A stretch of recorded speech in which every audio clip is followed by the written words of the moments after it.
جی، بڑے صاحب ابھی حال ہی میں پرنسٹن یونیورسٹی کے ایک سینٹر ہے، سینٹر فار پبلک پالیسی، وہاں پہ ایک سیمینار ہوا اور وہاں پہ بات ہوئی کہ آگے پاکستان کیا آگے بڑھنے کا کوئی راہ ہے، یعنی کہ کیا پاکستان آگے جا سکتا ہے۔ اس حوالے سے جو جو امپورٹنٹ چیز وہاں پہ جو کرکس نکلا وہ یہ تھا کہ جو انویسٹرز ہیں وہ پاکستان جانے کو تیار نہیں، اور جو پاکستان کے شہری ہیں وہ ملک میں رہنے کو تیار نہیں ہیں، اور پاکستان کا مستقبل کیا ہے۔ اس حوالے سے جو بڑے بڑے وہاں پہ اکانومسٹ تھے، ایک عاطف میاں جو تھے جن کو عمران خان نے اپوائنٹ کیا تھا کہ وہ اکانومی دیکھیں گے پاکستان کی، لیکن کیونکہ وہ احمدی تھے تو ان کو پھر لایا گیا یہاں پہ۔ اس طرح پاکستان کے سابق گورنر اسٹیٹ بینک رضا باکر بھی موجود تھے، جنہوں نے پاکستان کی اکانومی کے حوالے سے وہاں پہ بات کی۔ آپ کو کیا لگتا ہے سر، یہ جو پاکستان کا فارمر پاکستان کے اسٹیٹ بینک کا گورنر، اتنے بڑے بڑے جو اکانومسٹ یہ بات بیٹھ کے کر رہے ہیں کہ شہری رہنے کو تیار نہیں ہے، سرمایہ کار آنے کو تیار نہیں ہے، ہاؤ ڈو یو سی، اور یہ پاکستان کا مستقبل اور ڈائریکشن کیا ہے؟ آپ کو کیا لگتا ہے اتنے بڑے فورمز پہ بیٹھ کے پاکستان کے بارے میں جو اس طرح کی پیسمسٹک اپروچ جو ہے، اس کی کیا وجوہات ہیں، اور کیوں آج ہم یہ باتیں کر رہے ہیں، جبکہ آج سے 5 7 8 سال پہلے چائنا جو تھا وہ سننے میں آ رہا تھا جا کہ وہ جی سی پیک گیم چینجر ہو جائے گا، یہ ہو جائے گا، وہ ہو جائے گا۔ سو آپ کو کیا لگتا ہے یہ سارے ڈریمز کیسے فیل ہوئے سر؟ دیکھیں جی، اس کا ایک بڑا فیکٹر تو یہ بھی ہے کہ سی پیک کے حوالے سے ایک بہت بڑی جو ہے نا ایک ایکسائٹمنٹ کریٹ کی گئی تھی اور ایک گیم چینجر۔ اور آپ کو یاد ہوگا کہ جب سی پیک کی باتیں شروع ہوئی تو اس وقت پاکستان جو ہے وہ بہت بڑی ایک ڈپریسنگ قسم کی سچویشن سے گزر رہا تھا، اور اس وقت بھی ایگزیکٹلی یہی باتیں ہو رہی تھی جو اب ہو رہی ہیں۔ ظاہر ہے ڈفرینٹ اس کی ایگزامپلس تھی، لیکن بات یہی ہو رہی تھی کہ پاکستان کے لیے آگے بڑھنے کا کوئی راستہ جو ہے وہ اکانومسٹ ہوں یا عام دانشور ہوں ان کو نظر نہیں آ رہا تھا۔ تو اس کے بعد جو ہے نا اچانک سی پیک کا ایک فیکٹر ان ہوا جس کو گیم چینجر کہا گیا، اور میں سمجھتا ہوں کہ بہت زیادہ جو ہے اس کو آرٹیفیشلی انفلیٹ کر کے پیش کیا گیا جتنا اس کے اندر پوٹینشیل نہیں تھا، جس کی وجہ سے بہت عرصہ تک لوگوں کی توجہ ادھر لگی رہی، اور اس کا جو نتیجہ نکلا، اب سی پیک چل رہا ہے یا بند ہو گیا، ٹھیک ہے یا غلط ہے یہ الگ بحث ہے، لیکن پریکٹیکلی وہ نتائج دے نہیں سکا جس کی لوگوں کو یقین دہانی کرائی گئی تھی یا جس طرح کی غلط فہمی میں لوگوں کو ڈال دیا گیا تھا۔ تو اس کے بعد لوگ تو بالکل ایک نیوٹرل ہو گئے پاکستان کی اکانومی کے حوالے سے کہ اب کیا ہونا ہے، چونکہ اب کوئی شخص آپ کو کوئی اس طرح کی لوری نہیں دیتا جی کہ سی پیک سے پتہ نہیں کیا نکلنے والا ہے۔ This is not even under discussion, اور اگر کہیں ڈسکشن ہوتی بھی ہے تو نیگیٹولی ہوتی ہے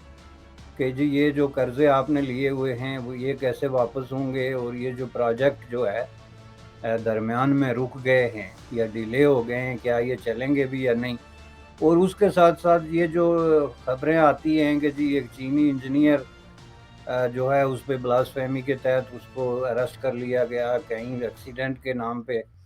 جو ہے وہ چینی کی جان ضائع ہو گئی۔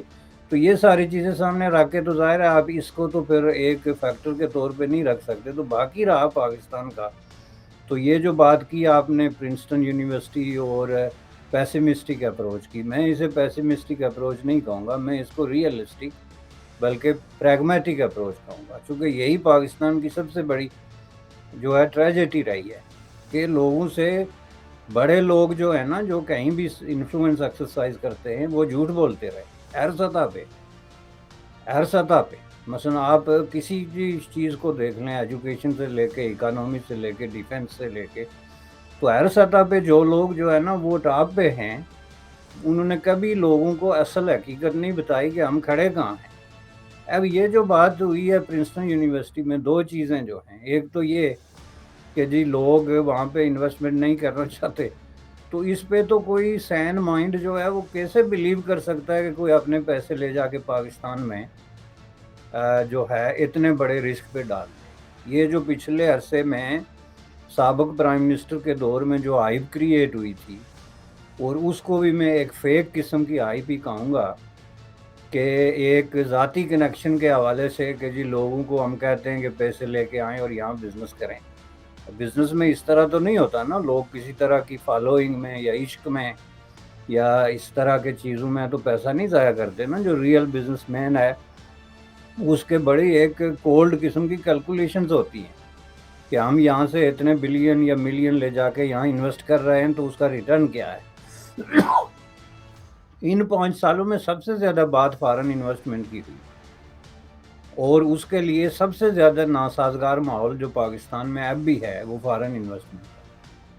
اور میں حیران ہوں کہ کون لوگ ہیں جو یہ ملک چلا رہے ہیں بھائی. آج بھی اگر کمپیئر کر کے دیکھیں پاکستان کے اندر بزنس فرینڈلی ایٹماسفیئر جس کو ہم کہتے ہیں پوری دنیا کے ساتھ تو پاکستان کا نمبر کو 120 سے اوپر آتا ہے. اب اس میں چھپانے والی بات نہیں ہے, اس میں بات سیدھی یہ ہے کہ آپ نے کچھ کیا ہی نہیں ہے وہاں پہ بزنس انویسٹمنٹ ان چیزوں. پہلی بات یہ ہے کہ آپ کا سب سے بڑا مسئلہ جو ہے وہ سیکیورٹی ہے. جس ملک میں یہ افواہیں گردش کر رہی ہوں کہ کسی وقت بھی کوئی دہشت گرد گروہ جو ہے وہ کسی علاقے پہ کسی جگہ پہ قبضہ کر لے گا, کسی آدمی کو اٹھا لے گا,